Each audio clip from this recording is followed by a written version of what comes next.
Sir सरकार की तरफ से ये कहा जा रहा है कि न्याय हो रहा है, मगर यहाँ साफ साफ दिख रहा है जातिवाद हो रहा है। इसको किस तरीके से देखते हैं? सबका विकास की बात, इसीलिए मैंने कहा, देखिए योगी की सबसे बड़ी परिभाषा यही है, जो दूसरे का दुख अपना दुख समझे। मुख्यमंत्री जी को किसी के साथ भेदभाव नहीं करना चाहिए अगर वो मुख्यमंत्री उत्तर प्रदेश के हैं, और किसी भी घटना से राजनीतिक लाभ नहीं लेना चाहिए। अगर इस सरकार ने न्याय दिया होता, न्याय पहले दिन से देना शुरू किया होता, तो शायद हम लोगों पे भी दबाव नहीं बनता कि हम आते हो घर परिवार के लोगों से मिलते आकर। सर कांग्रेस के लोग कह रहे हैं कि आप बीजेपी को फायदा पहुंचाना चाहते हैं मध्य प्रदेश। देखिए सुनिए, ये बात भी कांग्रेस के मुंह से अच्छी नहीं लगती। सर यूपी में बदला लेंगे उसका? नहीं बदला की बात मत करो।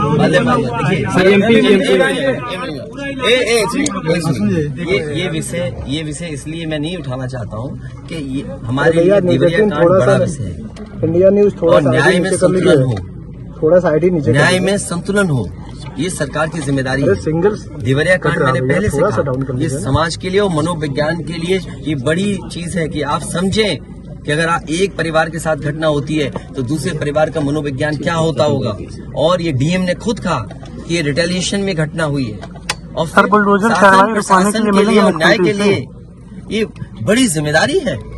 भाई शासन प्रशासन और न्यायालय के लिए क्या मामूली बात है। आज तक पता नहीं है कि घटना कैसे हुई। पहली, प्रेम यादव को किसने बुलाया, प्रेम यादव वहाँ कैसे पहुंच गए मोटरसाइकिल से, उन्होंने कभी जमीन ली, उनका भाई बेच रहा है। अब परिवार की बातें क्या मैं बोलूंगा जो मैं जानता हूँ, या आप जो जानते हैं, जो आप जानते हैं कि भाई परिवार जो था अगर जमीन बेच रहा है, एक भाई ने बेच दी जमीन, इन बातों को मैं कहूँ कि वो परिवार अपने भाइयों के साथ कैसा व्यवहार करता था, ये बातें मैं कहूँगा क्या? ये सब आप जानते हो। इसलिए मैं आपसे भी उम्मीद करता हूँ लोकतंत्र तभी मजबूत होगा जब न्याय मिलेगा, और न्याय की भावना होती सरकार की, तो खेतों में इतना कार्यकर्ता नेता नहीं दिखाई देता, ये जनता खेतों में नहीं दिखाई देती। अच्छा ये क्या है सबका साथ? अच्छा ये बेटा क्या जानेगा? अच्छा ये बताइए, गाड़ी उठा ले गए, ये परिवार चाहता था कि हमें चाय पिला दे, हम इसके घर आए। आप बताइए, चीनी चाय की पत्ती से लेकर कोई सामान नहीं ला सकते, पानी नहीं ला सकते। अरे किस बात के लिए सुरक्षा है? सुरक्षा तो इस बात की इनकी जान की सुरक्षा होनी है। अगर इनको कोई जरूरत है तो सुरक्षित होकर के जाएं बाजार, और सुरक्षित होकर के बाजार से लौट के आ जाएं। ये इसका मतलब सुरक्षा है। सुरक्षा का मतलब ये थोड़ी कि घर को परिवार को कैद कर दो, गाड़ी उठा ले जाओ, यहाँ से सामान ले जाओ। देखो मध्य प्रदेश का भी मत पूछो, मैं आपसे कह रहा हूँ नहीं कोई आर्थिक सहायता नहीं। ये परिवार अगर पढ़ेगा लिखेगा, जो पढ़ाई करना चाहेगा, जो मदद कहेगा मैं करूंगा मदद। इस परिवार की हम मदद करेंगे, और मैं सरकार से कहूंगा कि अगर वो सरकार मदद करती है तो दोनों परिवार की मदद करें। सर जो इंडिया गठबंधन में मध्य प्रदेश मिले गए, सूबे परिवार से मिलने गए, वहाँ एक भी सदस्य नहीं थे, इसको क्या मानेंगे? देखिए मेरी जिम्मेदारी ये है, देखिए मैं जानता हूँ यार नवीन भाई तो, और ये बात आप भी जानते हो, और जब मैं पहुंचा हूँ तो मैंने वो बाइट भी सुनी है, एक चैनल के माध्यम से कुछ खबर आई, हालांकि मैं सिग्नल या उसके नेटवर्क ना आने की वजह से मैं नहीं सुन पाया। जो बात मुझे समझ में आई कि वो परिवार नहीं मिलना चाहता, ये उसकी भावना है, और उसको उसकी बेटे की भावना नहीं हो सकता हो। कुछ ऐसे नेता हैं जो उसको समझा रहे होंगे कि तुम मत मिलना, तुम उनको नीचा दिखा दो, अपमानित कर दो। सवाल ये नहीं, हम किसी के भी दुख में शामिल होने आए हैं। इसीलिए मैंने कहा, आपने जब बुलडोजर से किसी की माँ और बेटी को जला दिया गया और बुलडोजर चल गया, आप उस परिवार के उस बेटे से मिलने नहीं गए। उस बेटे को इस सरकार ने ठंड में नंगा किया था। अरे हम तो कहते हैं उस बेटे से तुम क्यों नहीं गला मिलते हो जाकर के, क्यों नहीं मिलते जाके सरकार? यूपी में बीजेपी मैं आर्थिक सहायता इस परिवार की भी, और अगर वो परिवार कहेगा तो मैं उस परिवार की भी मदद करूंगा।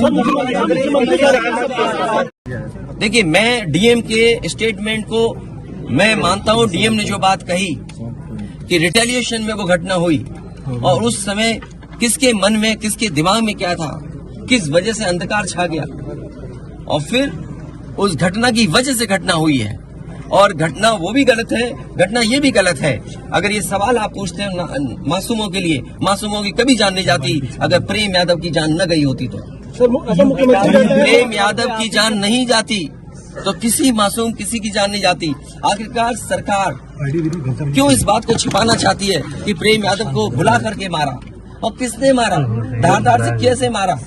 और यही नहीं आप बताइए सुल्तानपुर में क्या एक ब्राह्मण डॉक्टर को ड्रिल से नहीं मार दिया? ड्रिल से, क्या ड्रिल से नहीं मारा? क्या उनके परिवार के बच्चों को आपने गले लगाए? क्या उनके परिवार के सदस्य अस्पताल मिलने गए? क्या आपने सोशल मीडिया के लिए वो तस्वीरें खिंचवाई कि उनसे गले मिलते हुए तस्वीर खिंचा लें? मैं जानता हूँ दुख किसी के जाने का, किसी के खोने का।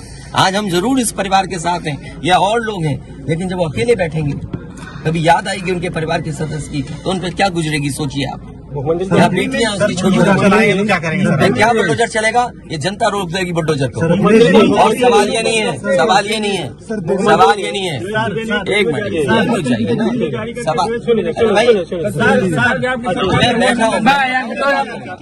ये जो बुलडोजर चलाने की भाषा है, जो बुलडोजर चलाने की संस्कृति है, ये मत समझिए बुलडोजर में दिमाग नहीं होता है।